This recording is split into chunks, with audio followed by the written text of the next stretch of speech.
Hello, this is Neville Buchanan with the Summit Church of Christ and the Counseling Wellness Group, talking to you about the benefits of Christian counseling. What occupies your mind?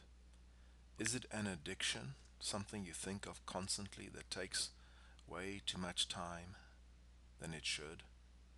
Is it anger?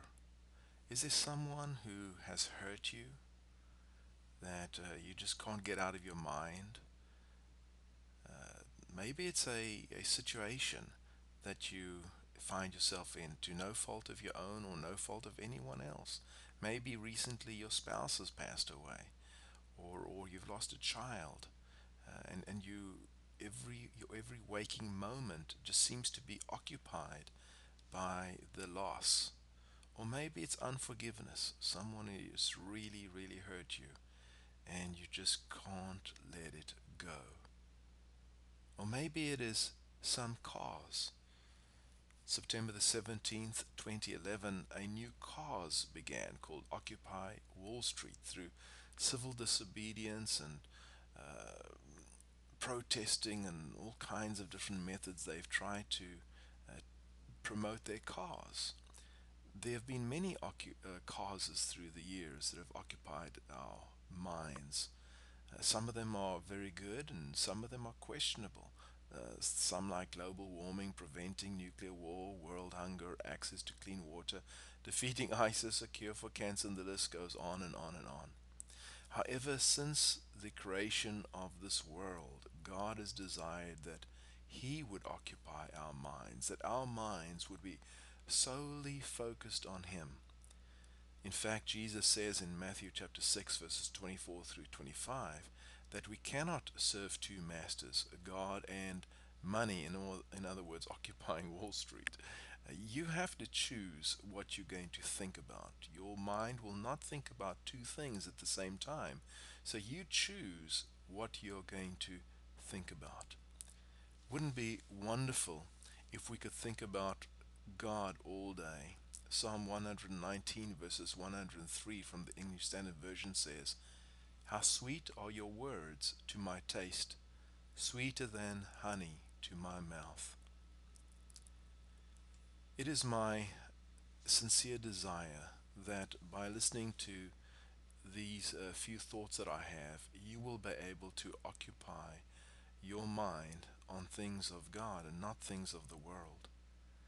When your mind, for instance, is occupied like a lemon head, you cannot forgive, you cannot let go of the bitterness that somebody has caused in your life. Wouldn't it be wonderful if you could forgive, if that person could stop controlling your every waking moment?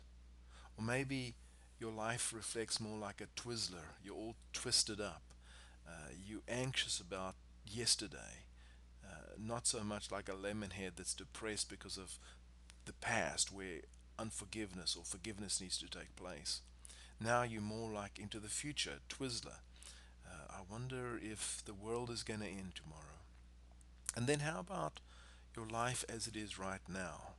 Like the gingerbread, are you able to work synergistically with people in your life?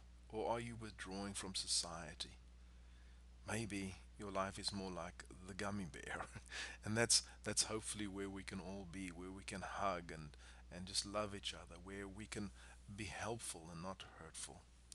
I hope that you will discover, as King David did, that God's word really is more to be desired than gold and sweeter than the honeycomb, the drippings of the honeycomb, in fact.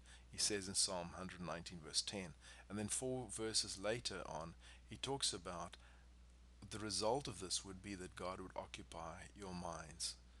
In verse 14, he says, "Let the words of my mouth and the meditation of my heart be acceptable in your sight, O Lord, my rock, my redeemer."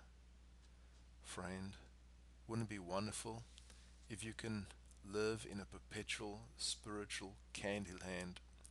I don't know if today your life feels all twisted up, or if you feel all bitter, or if you feel isolated from the world. But I really do hope that you will be able to come to a place in your life. Maybe it's through Christian counseling where you can find contentment once again, where joy and peace can flood your soul. God bless.